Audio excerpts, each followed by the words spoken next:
Good day. Welcome to our latest Fixed Income Market Outlook podcast. My name is Chang Ming, Head of Fixed Income Strategy at RHB Bank, Group Treasury and Global Markets. For today's podcast, we will be providing updates on the recent growth releases in the second quarter, prospects for the second half, and why we believe the ringgit bond market remains resilient. Malaysia's growth slowed and enters into negative territory in the second quarter in line with overall regional outlook trends as global economies have been impacted by the COVID-19 pandemic. Domestic growth in second quarter prints negative 17.1% year-on-year, following a previous print of positive 0.7% in the first quarter.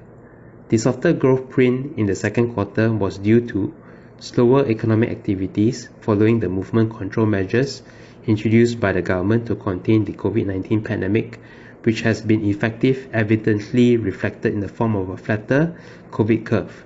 Malaysia has shown good progress, with promising recovery rates at close to 96%.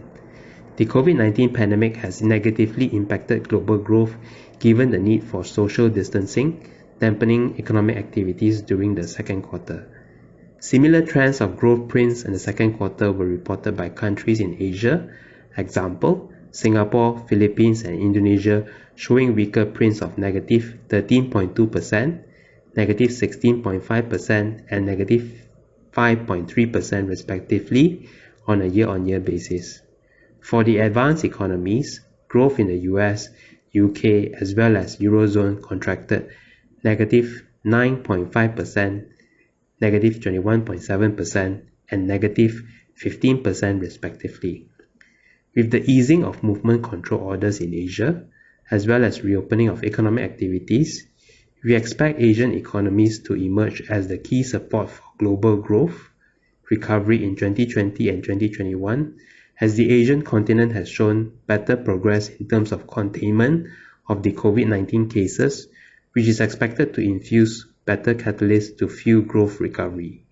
Following the second quarter GDP release, Bank Negara revised the growth outlook for Malaysia for 2020 to range between negative 3.5% to negative 5.5%, with prospects of growth recovery to positive 5.5% to positive 8% in 2021.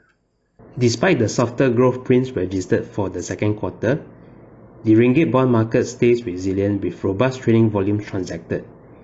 The monthly average traded government bonds sukuk volumes in 2020 continues to stay robust and healthy with circa 102 billion transacted, which is higher than the monthly average of 85 billion recorded comparing periods of January to July 2020 versus January to July 2019. Overall domestic liquidity remains healthy, reinforced by strong demand for local govies. Given that inflation is expected to remain benign in 2020, real yields for investing in ringgit government bonds, sukuk, are still attractive from a net positive yield perspective. Bank Negara expects inflation to range between positive 0.5% to negative 1.5% in 2020. Meanwhile, the average year-to-date bid-to-cover ratio remains healthy at around 2.23 times from year-to-date completed MGI auctions, anchored by strong onshore institutional investor support. In terms of issuance momentum for corporate bond sukuk, the current accommodative interest rate environment remains supportive of primary issuances as the current low interest rate environment with OPR at 1.75% provides good window for companies to lock in on lower borrowing costs.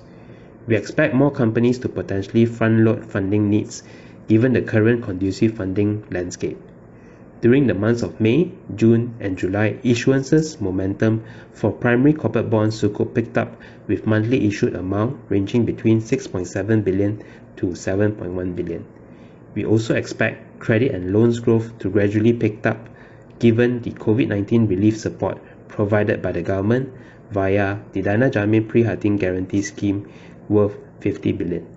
We remain constructive on the ringgit bond market as the positive real yields and prospects of weaker dollar outlook given the dovish slant in the US Fed's outlook for an extended period to infuse further catalysts for Asian local currency bonds, which continues to offer higher yields in comparison to G3 bonds.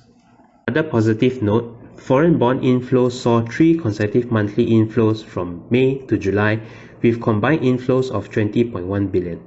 Total foreign ownership of ringgit government bonds now stands at 22.7% in July. On balance, the real yields of ringgit bonds remain attractive as we expect the high yields of Asian local currency bonds are still compelling vis-a-vis lower yields of bonds from advanced economies. We hope this episode of our podcast has been useful. Thank you, and please continue to stay tuned to our upcoming podcast series in the coming months as we continue to share more updates in the fixed income space.